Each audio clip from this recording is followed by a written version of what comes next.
अब हमारे पास 2 क्वेश्चंस आए हैं, अट्यूनमेंट रिलेटेड क्वेश्चंस हैं, जो कि मैं आपसे एक साथ पूछूंगी। पहला क्वेश्चन अर्चना अग्रवाल ने पूछा है, sir, my question is, as you said, is very first video that we will be attuned for all levels.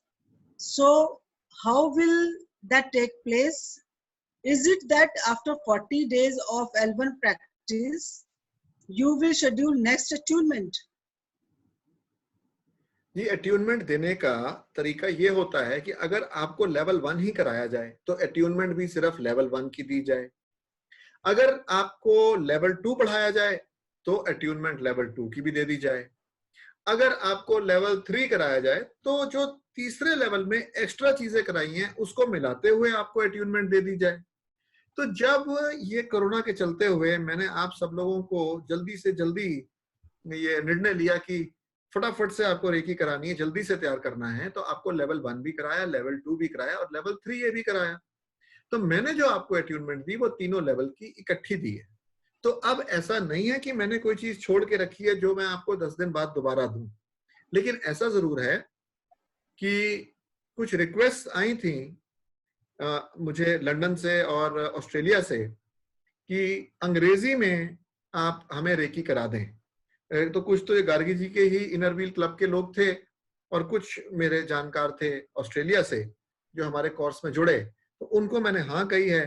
तो जून के अंदर मैं उनको ये पढ़ाऊंगा, तो जून में मैं उनकी दोबारा अट्यूनमेंट करूंगा। अगर आप चाहें कि आप भी दोबारा अट्यूनमेंट का हिस्सा बने तो आप तब जुड़े रहें, प्लीज स्टे कनेक्टेड। तो आप पूछ लेना एक बार, तो आपको इन्फॉर्म कर देंगे। आप उसके अंदर दोबारा अपनी फोटोग्राफ भेज देंगे ताकि जब मैं दोबारा अट्यूनमेंट करूं तो मैं आपकी भी दोबारा से अट्यूनमेंट कर दूं। लेकिन स्ट्रिक्टली स्पीकिंग मैं आपकी अट्यूनमेंट कर चुका हूं, इसकी वैसे जरूरत नहीं है, but there is no harm done. अगर कोई दूसरी बार भी अट्यूनमेंट करता है तो ये अच्छी बात है, बुरी बात नहीं है।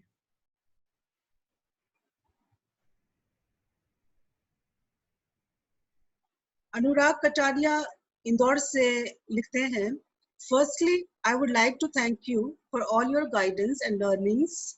They are indeed very precious for me, and I am looking forward to learn a lot from you in future and even meet you in person when I come to Delhi. Sir, from what I have studied and learned so far, Ricky can't be free. I am obliged and indebted to pay you something, cash or kind, but I need to do something in return. Please suggest a way in which I can pay you for this wonderful learning session and the attunement. If you think I should transfer some amount to some charitable institution where you usually donate or do charity, I can do that. Doesn't matter how small or big. I'm indebted to do something for you. Please suggest a way in which I can do this. और इसी तरह से हमारी एक inner wheel की member है, उन्होंने भी लिख के भेजा है, वो भी मैं आपको बता देती हूँ। उन्होंने लिखा है, सर प्रणाम, I was indeed fortunate to get an opportunity to attend a very inspiring session of yours. To me personally, it has opened a new chapter in the life, and that too in this hour of distress.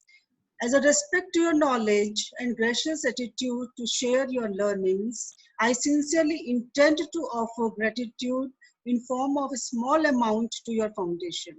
My humble request to you, kindly accept it. We pray to God that your blessings to mankind and offerings continue to bless whom. तो हमें प्रबल जी आप ये बताइए कि ये किस तरीके से संभव है, हम कैसे भी as a matter of gratitude क्या कर सकते हैं? देखिए गार्गी जी, आपको पता है कि हम लोगों ने ये प्रोग्राम बिल्कुल फ्री रखा है, तो इसके अंदर किसी भी तरह की कोई मॉनेटरी इन्वॉल्वमेंट नहीं है। पर होता क्या है कि हमारे यहाँ एक परंपरा ये बंदी आई है कि कोई माता के दर्शन करने जाता है तो वो बोलता है कि जी मेरे 10 रुपए चढ़ाना, अपने 10 रुपए जो आपने चढ़ाए हैं वो आप वापस ले लीजिए। तो शायद ये इस थॉट प्रोसेस से होते हुए आ रहे हैं, इसे जो इंदौर से भाई साहब ने लिखा है कि ये रेकी फ्री नहीं होती, मैं चाहता हूँ कि कुछ ऐसे आपकी तरफ डोनेट करूं। तो ये शायद उस माइंडसेट से ये चीज आ रही है। तो अगर आप ऐसा करना चाहें तो क्या करें?